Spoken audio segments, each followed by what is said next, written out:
વિદ્યાર્થી મિત્રો, એમકેટેકનો સાયન્સ શાળા પરિવાર દ્વારા તૈયાર કરવામાં આવતી વિડીયો લેક્ચરની સિરીઝની અંદર ધોરણ 10 વિજ્ઞાન ચેપ્ટર નંબર 9 આપણે જોવા જઈ રહ્યા છીએ. અને એની અંદર આ લેક્ચરનો ટોપિક છે ઉપાર્જિત તેમજ આનુવંશિક લક્ષણ.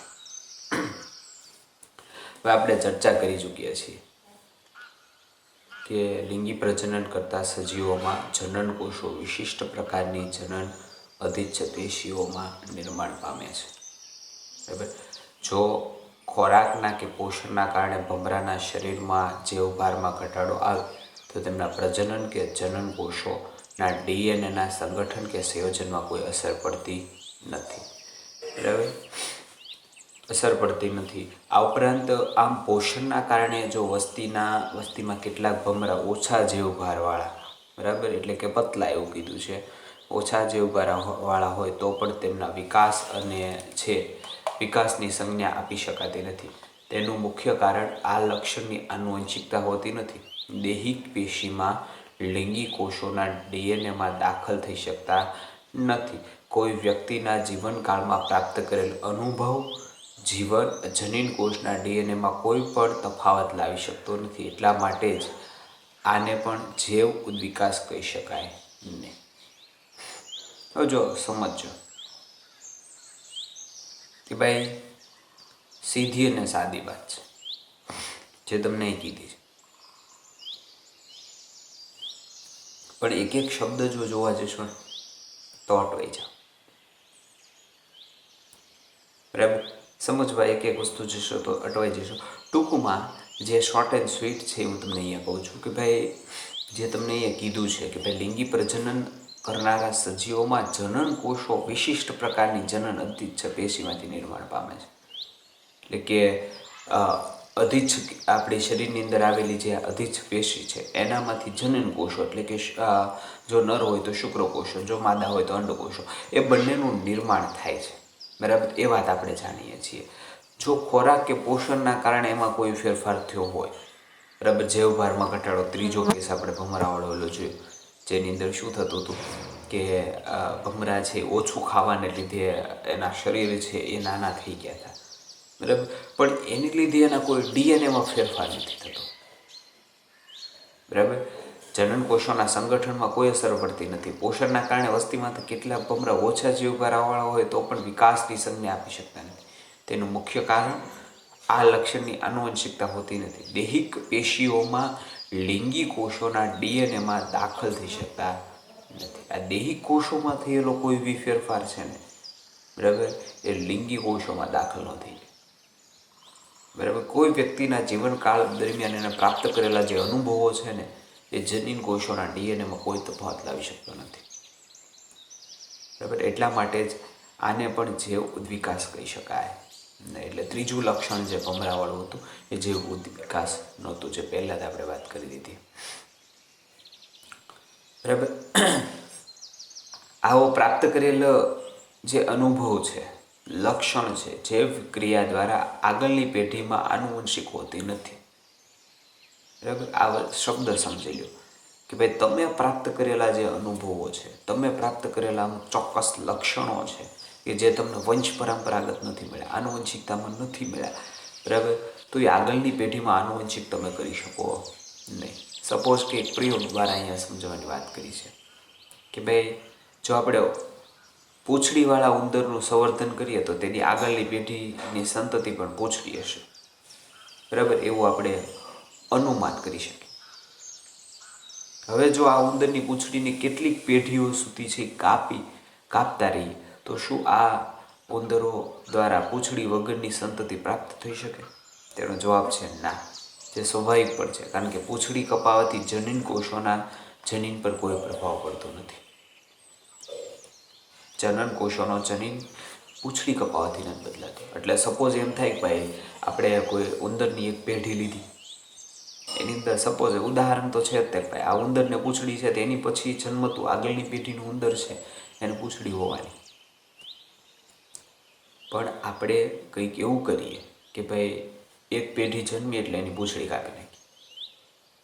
બરાબર, મરી ન જાય ઉંદર પૂંછડી કપાવાથી, પછી બીજી પેઢી એની જન્મે, પૂંછડીવાળી જન્મી, પાછી પૂંછડી કાપી નાખી. ત્રીજી પેઢી પૂંછડીવાળી જન્મી તો પાછી પૂંછડી કાપી નાખી. બરાબર? તો શું થશે? આમ વારંવાર પૂંછડી કાપવા છતાં છે એ 5 થી 6 પેઢી સુધી ઉંદરને પૂંછડી આવે છે, પૂંછડી એની લુપ્ત નથી થઈ જતી. એટલે જનન કોષોમાં કોઈ ફેરફાર નથી થતો. બરાબર? તો જે જનન કોષોમાં ફેરફાર કરે ને એ લક્ષણ છે ને, બરાબર, એને આનુવંશિક લક્ષણ કહેવાય. જ્યારે આ જે લક્ષણો છે એ ઉપાર્જિત લક્ષણો છે. કોઈ વ્યક્તિ પાસે ગાવાની બહુ સારી એવી કળા છે,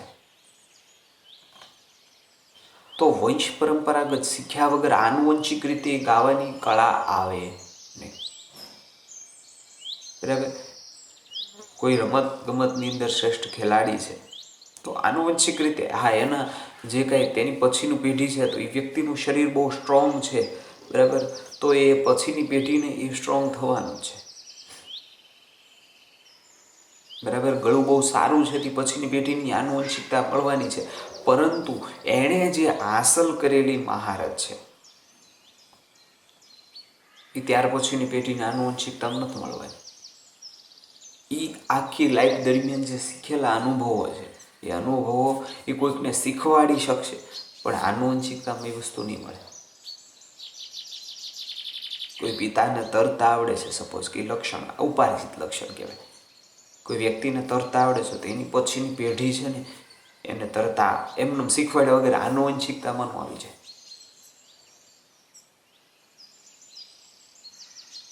બરાબર? એની પાછળ જવાબદાર ઘણી બધી વસ્તુ છે. આપણે ત્યાં આખો કોન્સેપ્ટ છે ગર્ભ સંસ્કાર. બરાબર? પણ એ બાબતની અંદર આપણે થોડા ઓછા પડશું. થોડોક અહીંયા ચાર્લ્સ રોબર્ટ ડાર્વિન છે, બરાબર, એનો પરિચય આપ્યો છે. વાંચી લેજો, આમાંથી કોઈ પ્રશ્ન પૂછાતો નથી પણ તમને કંઈક જાણવા મળશે. બરાબર? હું એમાં પડતો નથી. તો જો કીધું આનુવંશિકતા તેમજ વારસાનું ગમન એટલે કે જનીન વિદ્યા, જેની ચર્ચા આપણે અગાઉ કરી ગયા છીએ, જેનું જ્ઞાન જૈવ ઉદ્વિકાસવાદને સમજવા માટે જરૂરી છે. આ કારણે જ 19મી સદીમાં પ્રાકૃતિક પસંદગી દ્વારા જૈવ ઉદ્વિકાસની સિદ્ધાંત આપનાર ચાર્લ્સ ડાર્વિન પણ આની ક્રિયાવિધિનું સંશોધન કરી શક્યા નહીં. જૈવ ઉદ્વિકાસનો સિદ્ધાંત આપનાર ચાર્લ્સ ડાર્વિન પણ આની ક્રિયાવિધિનું સંશોધન નથી કરી શક્યા. તેઓ નિશ્ચિતપણે એવું કહી શકત કે જો તેઓ તેમના સમકાલીન એટલે કે ઓર્ટોગેનન મેન્ડલના પ્રયોગના મહત્ત્વને જાણતા હોત, મેન્ડલ પણ ડાર્વિનના સિદ્ધાંતથી છે અજાણ હતા. હવે ઉપાર્જિત લક્ષણ છે ને, આ આનુવંશિક લક્ષણ અથવા તો ઉદ્વિકાસ છે ને, બહુ લાંબા ગાળાની પ્રક્રિયા છે. ટૂંકમાં પતે એમ નથી, બહુ લાંબા ગાળાની પ્રક્રિયા છે. એટલે ખુદ એક વૈજ્ઞાનિક આ બાબતે સંશોધન કરી શકે નહીં. એક વૈજ્ઞાનિક આ બાબતે સંશોધન કરી શકે નહીં. એટલા માટે એક કરતાં વધુ વૈજ્ઞાનિકોનો ફાળો અગત્યનો છે. પણ બધા વૈજ્ઞાનિકો શું સમજે, હું જે થિયરી આપું છું એ રાઈટ. બરાબર? જોઈ કીધું છે પ્રાકૃતિક પસંદગી દ્વારા જૈવ ઉદ્વિકાસનો સિદ્ધાંત ચાર્લ્સ ડાર્વિને આપ્યો. યાદ રાખજો, ખાલી જગ્યા પૂછાય છે કે પ્રાકૃતિક પસંદગી દ્વારા જૈવ ઉદ્વિકાસનો સિદ્ધાંત આપનાર કોણ છે? તો ચાર્લ્સ ડાર્વિન. બરાબર? પરંતુ એ છે એ ઉદ્વિકાસવાદ છે એને સમજાવી શક્યા નહીં. બરાબર? આનાથી ક્રિયાવિધિનું સંશોધન કરી શક્યા નહીં કે કેવી રીતે આ ઉદ્વિકાસ થાય છે. તેઓ નિશ્ચિતપણે એવું કહી શકત જો તેઓ પોતાના સમકાલીન એટલે એની પહેલાં જે સંશોધન કરતા વૈજ્ઞાનિક છે, બરાબર, સમકાલીન એન્ડ્રિયન ગ્રેગર મેન્ડલ, આ મેન્ડલના પ્રયોગોના મહત્ત્વને જાણતા હોત તો મેન્ડલ પણ ડાર્વિનના સિદ્ધાંતથી અજાણ હતા. એટલે એકબીજા વચ્ચે બંને અજાણ હતા એકબીજાના સિદ્ધાંતથી. બરાબર? નકર થોડીક માહિતી છે એ ઉદ્વિકાસ ઉપર મેળવી શક્યા હોત. મેં તમને કીધું એમ લાંબા ગાળાની પ્રક્રિયા છે. ત્યાર પછી આપ્યું છે આપણી માટે અગત્યનું છે કે પૃથ્વી પર જીવનની ઉત્પત્તિ કેવી રીતે થઈ છે. આપણે બધા પાસે છે આ પ્રશ્ન છે, શું એવું થયું છે કઈ કઈ છે મારી પાસે રહેલી માહિતીને આધારે, બરાબર, અલગ અલગ સ્ત્રોતોમાંથી મેળવેલી માહિતીને આધારે આપણે માત્ર એટલું કહી શકીએ છીએ કે શરૂઆતની અંદર જ્યારે બ્રહ્માંડનું નિર્માણ થયું એવા સમયે પૃથ્વી એક ગરમ કહી શકાય, ધગધગતો કહી શકાય એવા ગોળા સ્વરૂપે હતી.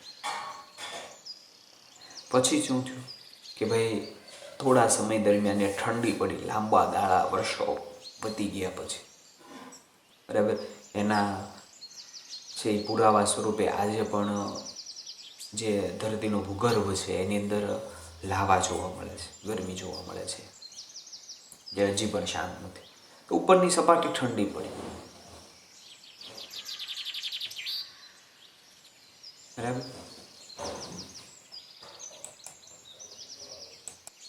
એટલે પૃથ્વીની ઉપરની સપાટી ઠંડી પડી, કોઈ કારણોસર વરસાદ થયો, બરાબર, એવું માનવામાં આવે છે. સાચું હોય ન હોય એ પછીની વાત છે.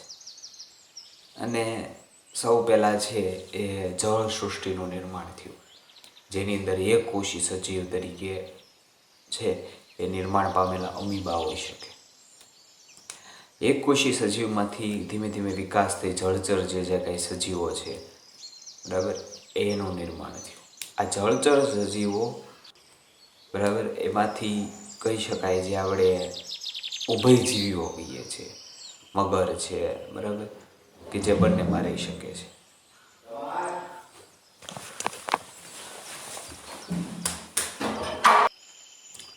એટલે ઉભયજીવી સજીવો પછી ધીમે ધીમે વિકાસની ક્રિયા આગળ વધી અને જે કાંઈ સ્થળજ સજીવો કહી શકાય, પશુઓ જેને આપણે કહી શકીએ છીએ, એનું નિર્માણ થયું. અને આગળ જતાં જતાં છે એ ખેચર એટલે કે હવામાં ઉડતા પક્ષીઓ છે બન્યા. અને આ પક્ષીઓ છે એ ધીમે ધીમે ઉદ્વિકાસ પામતા ગયા અને અલગ અલગ શરીરના શેપ અને આકાર પ્રમાણે અલગ અલગ જાતિઓ બનતી ગઈ. એવી જ રીતે પ્રાણીઓમાંથી ધીમે ધીમે છે એ આપણે બધા જાણીએ છીએ એક ચિમ્પાન્જી છે એનું નિર્માણ થયું અને એ સજીવમાંથી છે યુદ્ધ ક્રાંતિ અથવા તો ઉદ્વિકાસ થઈને છે એ મનુષ્ય છે એ નિર્માણ પામ્યું, બરાબર. તો એટલે ડાર્વિનના સિદ્ધાંતે આપણને સમજાવ્યું કે પૃથ્વી પર સરળ સજીવોમાંથી જટિલ સજીવો છે સ્વરૂપમાં સજીવો વિકાસ કેવી રીતે થયો, બરાબર. ધીમે ધીમે પ્રાકૃતિક પસંદગી એમાંથી જે કાંઈ આપણા લક્ષણો હતા, બરાબર, એ સારા સારા લક્ષણો આગળ જતા ગયા જેમ જેમ જરૂરી હતા. ઉદાહરણ તરીકે ભાઈ આપણે છે એ આનુવંશિક લક્ષણોની અંદર આપણે પહેલાં જોયું હતું કે ભાઈ અમુક લક્ષણો છે એ આનુવંશિક હોય અને એમાંથી જે ચોક્કસ સ્પેસિફાય હોય. વટાણાવાળું ઉદાહરણ આપણે લીધું હતું, બરાબર. એની અંદર છે એ લીસા અને ખરબચડાવાળું ઉદાહરણ પણ આપણે જોયું હતું કે જેની અંદર છે એ કેટલીક પેઢીઓ સુધી આ લક્ષણ છે એ જળવાઈ રહે ને વધારે માત્રાની અંદર એવા સજીવો છે એ જોવા મળે છે, બરાબર. આ ઉપરાંત ભમરાનું ઉદાહરણ પણ જોયું. એમાં પ્રાકૃતિક પસંદગીને આધારે છે એ કાગડાઓથી બચીને છે આખી આખી જાતિ છે એનું નિર્માણ થયું, બરાબર. તો અહીંયા છે એ સાથે સાથે વાત કરતા જઈએ તો ભાઈ જટિલ સ્વરૂપના સજીવોનો વિકાસ કેવી રીતે થયો. આ ઉપરાંત મેન્ડલનો જે વટાણાવાળો પ્રયોગ મેં ઉદાહરણમાં આપી દીધો. મેન્ડલના પ્રયોગથી પણ આપણે એક પેઢીમાંથી બીજી પેઢીમાં લક્ષણો કેવી રીતે ઉતરી આવે છે તેની ક્રિયાવિધિ વિશે જાણકારી આપી. પરંતુ બંને જણાએ સમજવામાં અસમર્થ રહ્યા કે પૃથ્વી પર જીવનની ઉત્પત્તિ કેવી રીતે થઈ. એટલે સૌપ્રથમ જીવનો પૃથ્વી પર ઉદ્ભવ કેવી રીતે થયો, બરાબર. બધા હજી સુધીમાં અનુમાન લગાડે છે. મેં તમને આ મુદ્દો સમજાવવા પહેલાં જે વાત કરી હતી એ સંપૂર્ણ અનુમાન આધારિત હતી કે વૈજ્ઞાનિકોનું અનુમાન એવું છે. સ્પષ્ટ રીતે આવા કોઈ પુરાવાઓ એને પણ નથી મળ્યા. આ બંને વૈજ્ઞાનિકો પણ ન કહી શક્યા, બરાબર. તો એ ખાસ જોઈએ આપણે. તો આવું કંઈ સ્પષ્ટતા એ લોકોએ ન કરી શક્યા, બરાબર, કે ભાઈ કેવી રીતે ઉત્પત્તિ થઈ. એક બ્રિટિશ વૈજ્ઞાનિક JBS હોલ્ડેને, જેઓ પછીથી ભારતના નાગરિક બની ગયા હતા, બરાબર, બ્રિટિશ હતા પછી ભારતીય નાગરિક બન્યા. મોટાભાગના બરાબર એવા વ્યક્તિઓ હોય છે જે ભારતની અંદર હોય પછી જે નાગરિકત્વ બીજા દેશનું સ્વીકારે છે, બરાબર. પરંતુ અહીંયા ઊંધું વૈજ્ઞાનિકનું છે. 1929માં એ દર્શાવ્યું કે જીવોની સર્વપ્રથમ ઉત્પત્તિ તે સરળ કક્ષાના અકાર્બનિક અણુમાંથી થઈ હતી. સરળ કક્ષા એટલે શું? સરળ સજીવોમાંથી જટિલ સજીવો. પહેલાં સમજી લો, સરળ સજીવો એકકોષી સજીવો છે, બહુકોષી એવો બધા જટિલ છે. એટલે ધીમે ધીમે છે એ જટિલ સજીવોનું નિર્માણ થતું ગયું, બરાબર. પણ આ વૈજ્ઞાનિક એવું કીધું છે JBS હોલ્ડેને, બરાબર. સંપૂર્ણ માહિતી છે પણ આ સમજવું જરૂરી છે આપણી માટે. સૌપ્રથમ ઉત્પત્તિ તે સરળ અકાર્બનિક અણુમાંથી થઈ હતી. અકાર્બનિક અણુ એટલે શું? કાર્બન સિવાયના અણુ, નાઇટ્રોજન છે, ઓક્સિજન છે, હાઇડ્રોજન છે, બરાબર, થઈ હતી, જે પૃથ્વીની ઉત્પત્તિના સમયે થઈ હતી. તેમણે કલ્પના કરી હતી કે પૃથ્વી પરનું તે સમયનું વાતાવરણ પૃથ્વીના વર્તમાન વાતાવરણ કરતાં બહુ જ રીતે ભિન્ન હતું. એ વખતે ઓક્સિજનની માત્રા કદાચ નહીં હોય, ઓછી હશે. પ્રાથમિક વાતાવરણમાં સંબંધિત રીતે જેટલા જટિલ કાર્બનિક અણુનું સંશ્લેષણ થયું જે જીવ કે સજીવ માટે જરૂરી હતું. સૌપ્રથમ પ્રાથમિક જીવ બીજા રસાયણો સંશ્લેષણ દ્વારા ઉત્પન્ન થયા હશે. અને આ કાર્બનિક અણુઓ કેવી રીતે ઉત્પન્ન થયા છે તેનો જવાબ પરિકલ્પના આપવા માટે સ્ટેનલી એસ મિલર અને હોરાલ્ડ સી ઉરે દ્વારા 1953માં કેટલાક પ્રયોગો કરવામાં આવ્યા. કે ભાઈ એણે એવું કહી દીધું, આપણો જે બ્રિટિશ વૈજ્ઞાનિક છે JBS હોલ્ડેને, કે ભાઈ શરૂઆતની અંદર છે ને બધા જ જે સજીવો છે એ નહોતા. એવા સમયે કોઈ કાર્બનિક અણુઓ છે, એ કાર્બનિક અણુઓ વચ્ચે કંઈક આવી પ્રક્રિયા થઈ અને એને કારણે નવા સજીવનું નિર્માણ થયું, બરાબર. જ્યારે સ્ટેનલી એલ મિલર અને હોરાલ્ડ સી ઉરે દ્વારા 1993માં કેટલાક પ્રયોગો કરવામાં આવ્યા.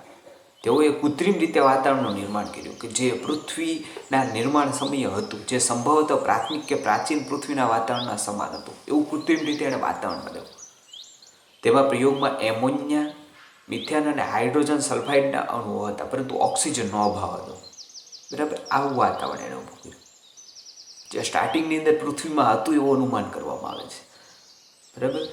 તો અને થોડી માત્રામાં પાણી અથવા તો પાત્રમાં પાણી હતું, કારણ કે પૃથ્વી છે એ પછી ઠંડી પડી એટલે એની ઉપર સંપૂર્ણ પાણી હતું, બરાબર.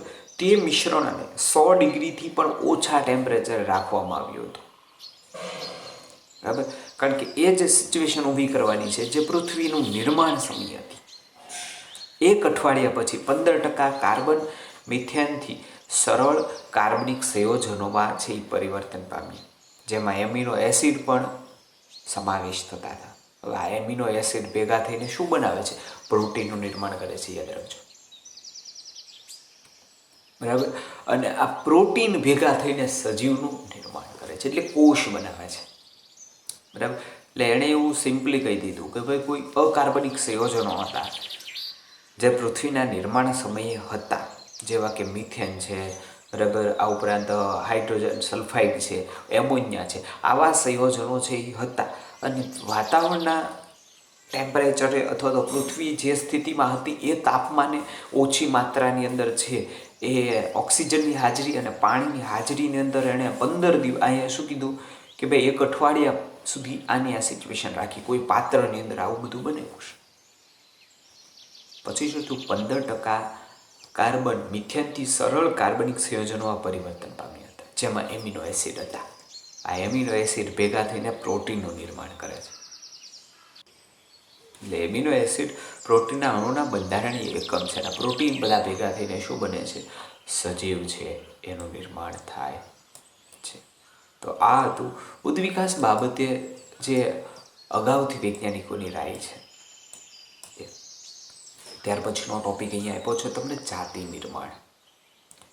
સમગ્ર જાતિનું નિર્માણ કેવી રીતે થયું? હવે ઉદ્ભવનો કોઈ બી આપણી પાસે એટલો બધો પ્યોર 100% સચોટ કહી શકાય એવી માહિતી નથી. બધા વૈજ્ઞાનિકો પોતપોતાના પ્રયોગને આધારે એનું અનુમાન કરે છે કે આવી રીતે નિર્માણ થયું છે, આ રીતે આ કંઈ ઘટના બની છે અને નિર્માણ થયું છે, બરાબર.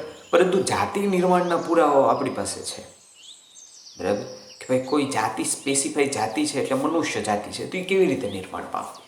કોઈ સ્પેસિફાઈ જાતિ છે ગાય છે, તો એ ગાયની જાતિ કેવી રીતે નિર્માણ પામે? એના પુરાવાઓ આપણી પાસે છે.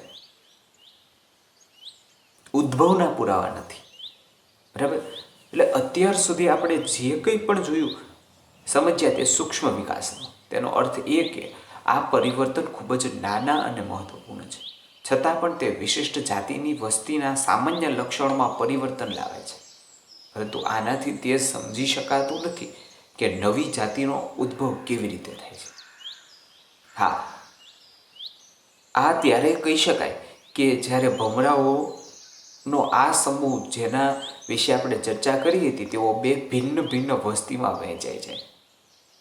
હવે જાતિનું નિર્માણ ક્યારે થાય છે? નવી આખી જાતિ કેવી રીતે બને છે? જે લાલ રંગના લીલા ભમરા છે એ તો પ્રજાતિ હતી એકબીજા વચ્ચે. જાતિ કેવી રીતે બને છે? તો એની માટે એવી પોસિબિલિટી હોઈ શકે, ઓલા જે ભમરા હતા ને કોઈ બે ચોક્કસ ભાગમાં વહેંચાઈ જાય, બરાબર, બે ભિન્ન વિસ્તારમાં વહેંચાઈ જાય, એકબીજા સાથે પ્રજનન કરવા માટે અસમર્થ બને છે, બરાબર. ત્યારે આ પરિસ્થિતિ ઉત્પન્ન થઈ અને બે સ્વતંત્ર જાતિ તરીકે વર્તે છે. હવે શું થાય? કોઈક અડધા ભમરા છે એ સપોઝ કે અચાનક છે એ કોઈ નદીનું વહેણ બદલાણ, સમજો આગળ આ ટોપિક આવશે તે, અને અડધા ભમરા નદીની આ કાંઠે આવી ગયા, અડધા ભમરા નદીની આ કાંઠે આવી ગયા, બરાબર. એટલે વચ્ચેથી નદી પસાર થાય છે. ભમરાની કોઈ કેપેસિટી જ નથી આ બાજુથી આ તરફ જઈ શકવાય. તો શું થશે? અમુક સમય પછી આ ભમરા અંદર આંતરિક પ્રજનન કરવા માટે અસક્ષમ બની જશે, કારણ કે બે અલગ અલગ પરિસ્થિતિમાં રહેવા મળ્યા છે. અલગ અલગ પરિસ્થિતિમાં રહેવા મળશે એટલે અલગ જ જાતિનું નિર્માણ થાય છે, બરાબર. અલગ જ જાતિનું નિર્માણ થઈ જશે. એટલે જો કીધું કે ભાઈ બે સ્વતંત્ર જાતિ તરીકે વર્તે છે, આપણે તે કારણોની ચર્ચા કરી શકીએ જેનો ઉલ્લેખ આપણે ઉપર કર્યો છે. જાતિના નિર્માણના સિદ્ધાંતને સમજવાનો પ્રયત્ન કરીએ. વિચારો જો એ કીધું છે કે ઝાડીઓ કે જેના પર ભમરાઓ ખોરાક મેળવવા માટે આધાર રાખતા હતા તેની જગ્યાએ ઝાડી એક પર્વતમાળાના મોટા વિસ્તારમાં ફેલાઈ જાય તો શું થાય? પરિણામ સ્વરૂપે કે ફળ સ્વરૂપે વસ્તીનું કદ વિશાળ થઈ જાય, પરંતુ વ્યક્તિગત ભમરા પોતાના ખોરાક માટે જીવનભર પોતાની આસપાસ રહેલી કેટલીક જાળીઓ પર જ નિર્ભર રહે છે. તેઓ વધારે દૂર જઈ શકતા નથી. આમ ભમરાઓમાં આ વિશાળ વસ્તીની આસપાસ ઉપવસ્તી બને છે, બરાબર. કારણ કે શું થાય છે? વિશાળમાં ફેલાઈ જાય છે. ફેલાઈ જાય તો પછી શું થાય કે ભાઈ એક ચોક્કસ ભમરો તો કેટલા વિસ્તારમાં રહી શકે, બરાબર.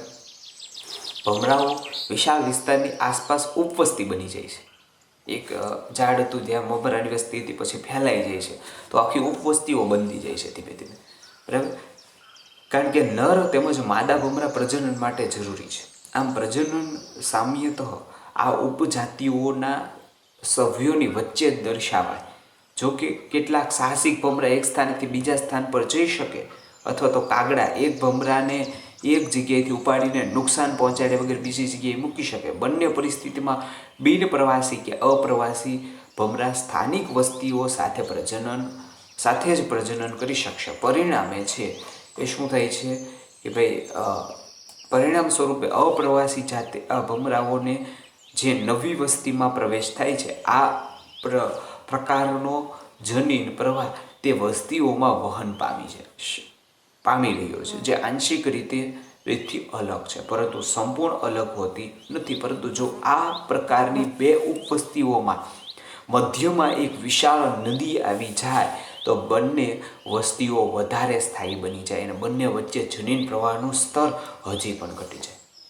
હવે શું થાય છે સમજો.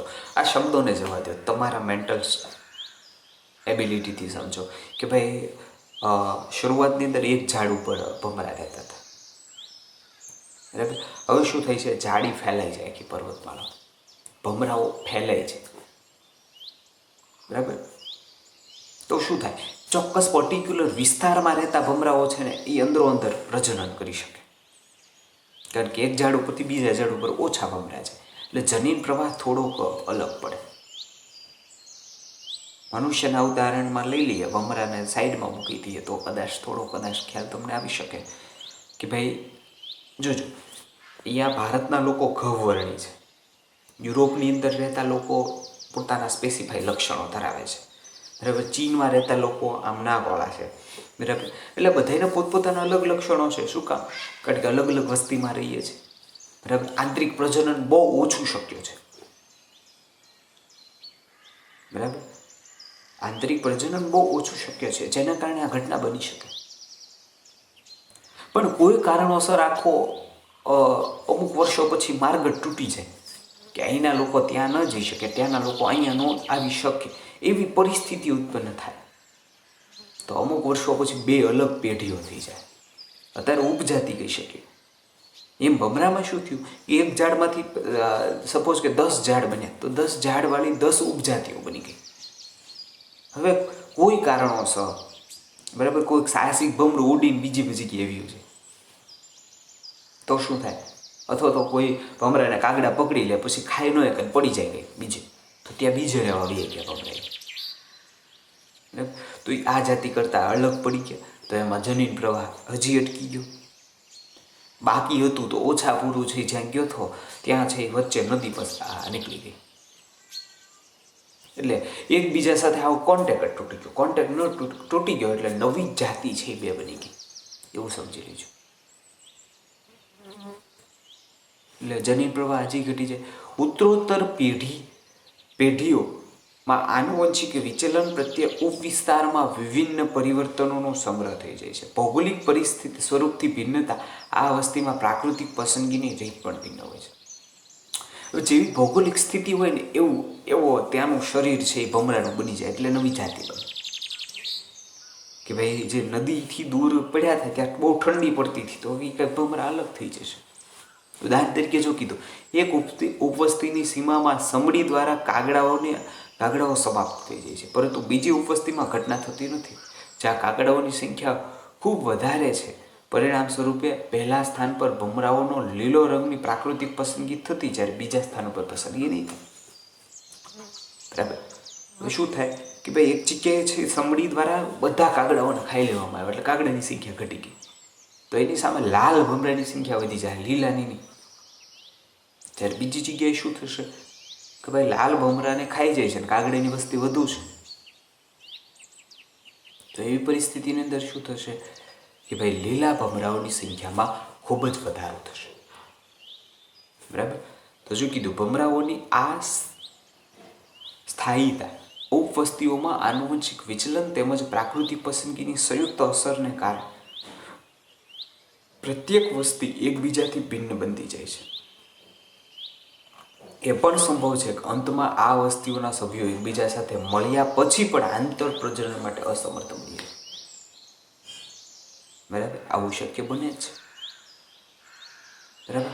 કોઈ ભૌગોલિક પરિસ્થિતિમાંથી ખરેખર બન્યા જેમાંથી છે, બરાબર. તેમ છતાં છે એ બંને વચ્ચે આંતરિક પ્રજનન ન થઈ શકે. વાંદરામાંથી મનુષ્ય બન્યો, પણ વાંદરા મનુષ્ય વચ્ચે આંતરિક પ્રજનન થઈને નવી જાતિ ન બની શકે, પ્રેક્ટિકલ નથી વસ્તુ.